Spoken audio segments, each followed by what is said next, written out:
Hello fellow old schoolers, my name is the Phawx. I often feature emulation and old games in the videos that I produce for YouTube. However, one of the things that I don't do is talk about my times that I played those games originally when I played them back in the 80s and 90s.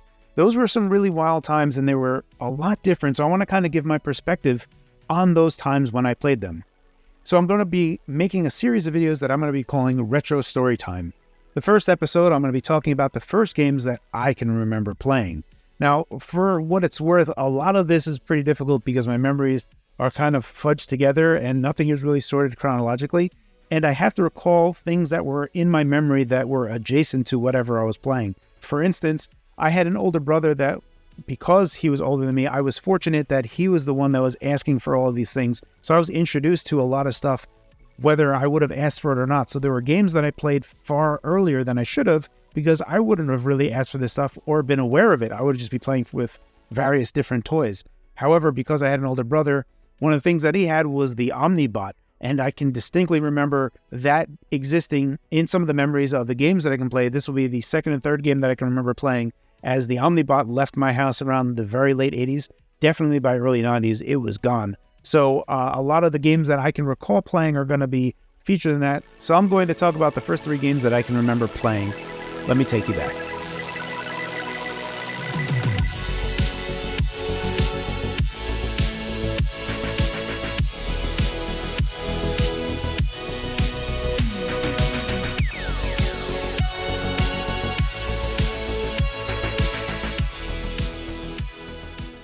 Okay, so the first game that I can remember playing, and this has to be the first game that I can remember playing because it was the ColecoVision that I was playing on, because I can clearly remember the controller that I was using at the time, and it was Smurf Rescue in Gargamel's Castle. Now, this is a game that I must have been like 4 or 5 when I can remember first playing this.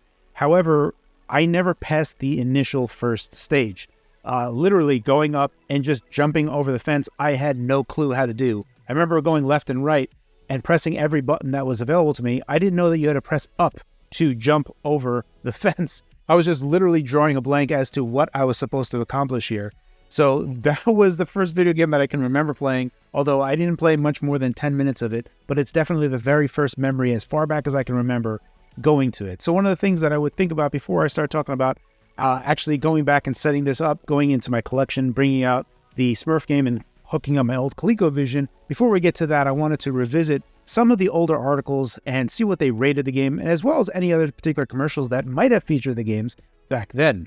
Up first, we have a newsletter, the Video Game Update, a critical newsletter for the serious gamesman. Serious gamesman.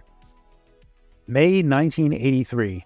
Flipping over the page, we can see right here in the article, Smurf Rescue in Gargamel's Castle.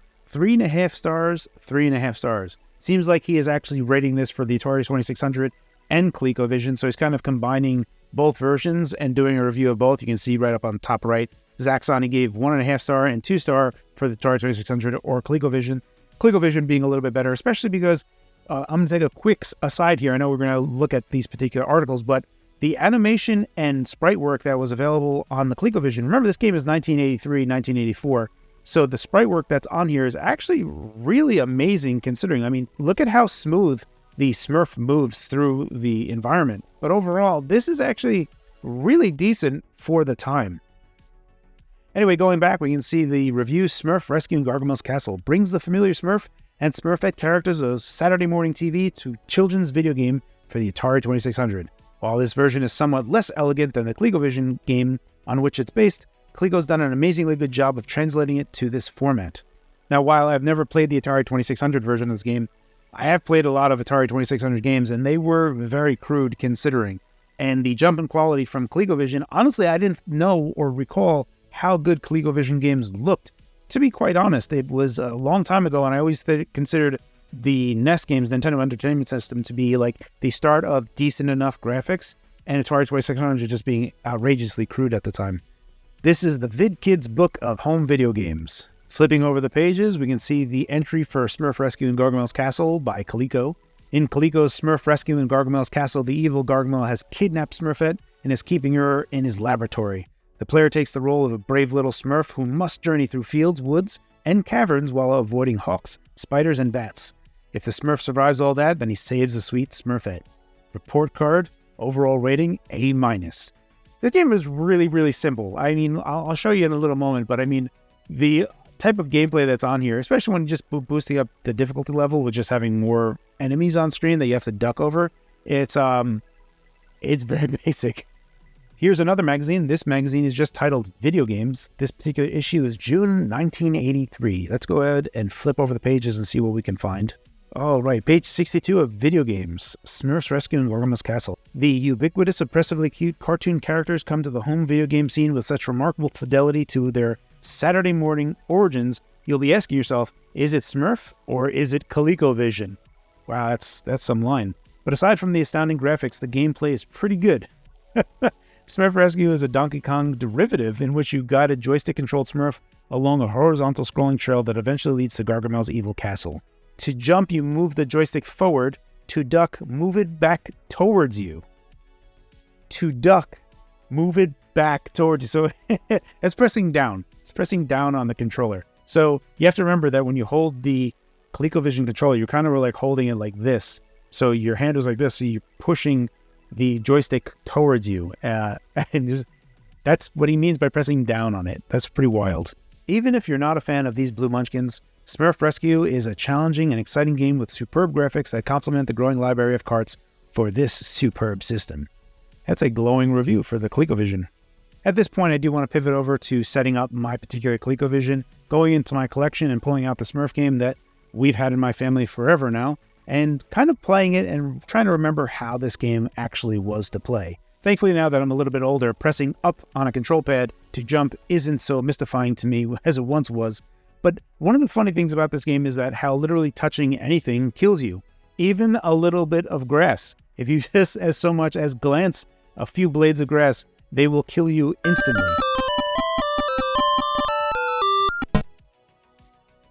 For the most part, it's a pretty simple game. And I can kind of see where some of the authors are saying that it's a Donkey Kong-like in that you are rescuing a fair maiden and doing so by traversing and platforming. So in some respects it is, but in a lot of respects it isn't.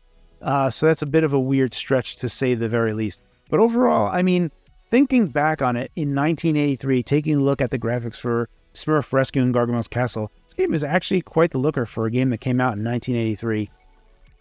The next game that I can recall playing, and it is a little bit fudgy in my mind in terms of where this was, but I'm going to go ahead and say that the game that I actually can recall playing is Tag Team Wrestling. And this is, I was in first grade, and there was one person that I often invited over my house in first grade. And then we kind of like drifted apart after first grade. In second grade, he never really came over my house anymore. So knowing that he was there and we were always playing Tag Team Wrestling for the Nintendo Entertainment System is definitely a core memory that I have, and it's one of the earlier games that I can remember playing in either 86 or 87 that I can clearly remember playing this. We played it a lot and often mimicked the sounds that the characters made when they got biffed up. It's like, it was a fun time to play. It was a super simple game overall, and it was something that, again, one of the things of early Nintendo games at the time was just needing to really pound on buttons. So this is before any like turbo buttons really started coming out for controllers, and why turbo controllers really started coming out is because of how much fatigue it was just to kind of like press buttons, because there's nothing else that you could do in terms of just like when they were pinning you, you had nothing to do other than just like press on the buttons like a madman hoping to get up.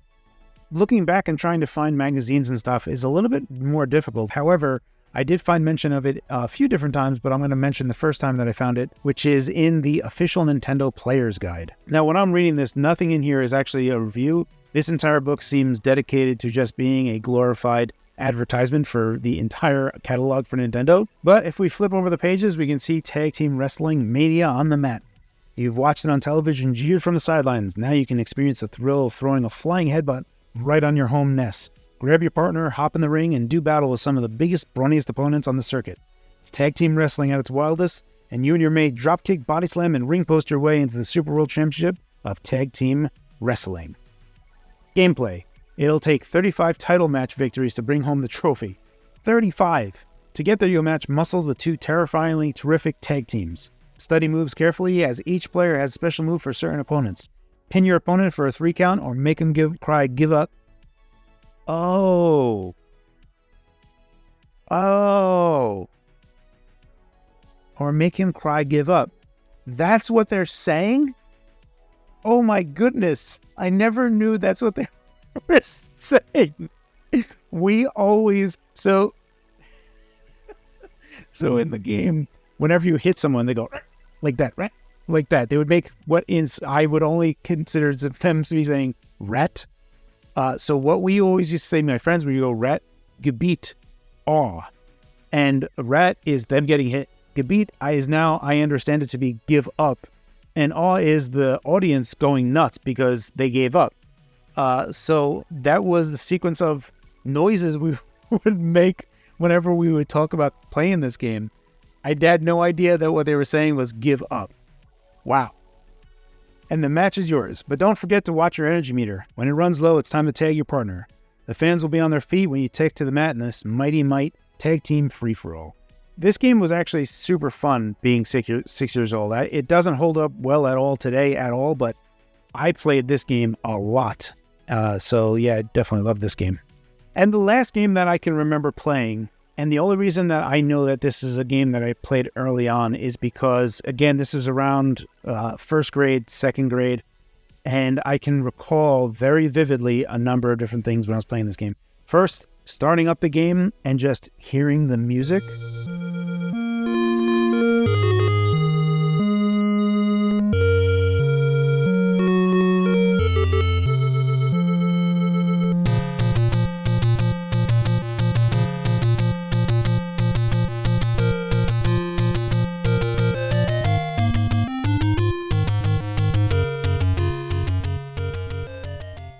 This game felt epic to me, like at first blush. As soon as you powered it on, you see the screen pop up and you hear that music, it was epic.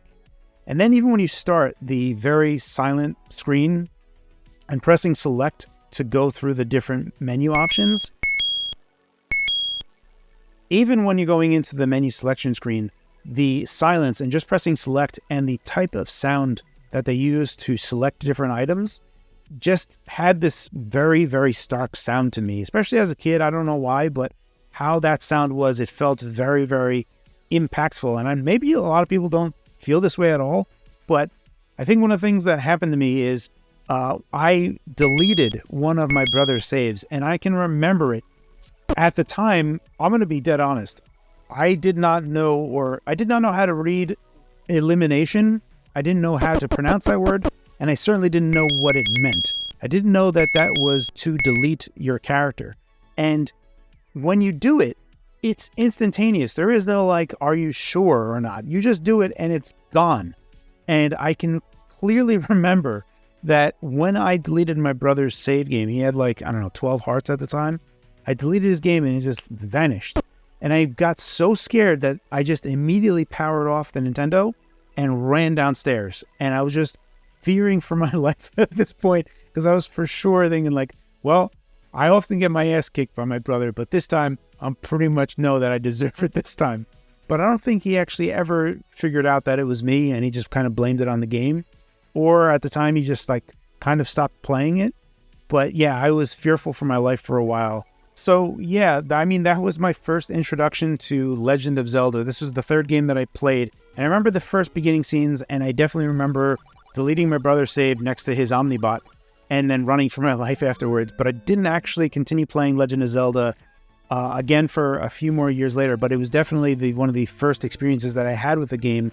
And I even then felt how big of a deal Legend of Zelda was. And later on, I think when I was in like third grade or so, I went back and I played Legend of Zelda and actually went through and beat the game entirely, but still having the same type of gravitas that the game kind of has. Because every scene, there's all this stuff in the game that almost commands your attention, because there'll be certain things like a single rock. All of these rocks, by the way, I always thought were just like, they look like turkeys. I don't know why, but they just look like a turkey to me, even though I knew I could conceptually understand that they were rocks. But just having a single rock there always seemed to stand out. And just all of the different times, every time you go into a cave and the old men either being helpful or not helpful, and they're trying to like take stuff from you, or think there's some time that they'll attack you if you attack them. there was just this like weird sense of not trusting anything or anyone in the game, and that was so big for me at the time. And going through and playing the game and how it was presented largely is one of the reasons why I loved Breath of the Wild so much. So obviously this is just my first introduction to gaming, and more console specific. I didn't get into PC gaming until around 88 or 89. I believe I got a Packard Bell is when I started getting into that. And that's when I started getting like text-based adventure games and stuff. And that's when I started falling in love with those. So at this moment, I'm going to go ahead and switch off that vintage tube. I hope you've enjoyed this first episode of Retro Storytime. I would love if you could comment in the comment section below and tell me what first games you remember playing. I would love to have that conversation with you in the comment section below. As always, guys, I hope this was informative. Thank you for your time, and thanks for watching.